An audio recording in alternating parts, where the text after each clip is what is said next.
هغه درې نفره چې هیڅ نیک عمل نه قبلیږي، که دوی لمونځونه کوي که نیک عمل کوي د دوی هیڅ هم نه قبلیږي. نبی علیه الصلاة والسلام فرمایي درې داسې کسان دي چې د هغو لمونځ نه قبلیږي.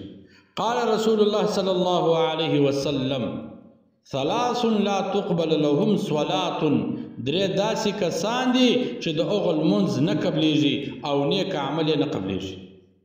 اول هغه تښتېدلی غلام ده چې د بادار څخه بغیر اجازت تښتېدلی وي، تر څو پورې چې خپل بادار او مشر ته نه وي راغلی تر هغه پورې یې لمونځ نه قبلیږي او نه یې نیک عمل قبلیږي.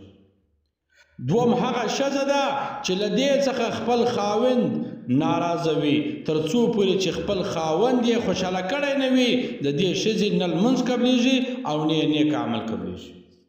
او دریم هغه نشي سړی ده چې نشه کوي، چې د نشه کړې وي، مثلا شراب یې څښلي وي یا یې چرس کولی وي یا یې پوډر یا یې بله داسې نشه کړې وي، تر څو پورې چې له ده څخه د نشې اثر نه وي وتلی تر هغه پورې نه لمونځ قبلیږي او نه یې نیک عمل قبلیږي.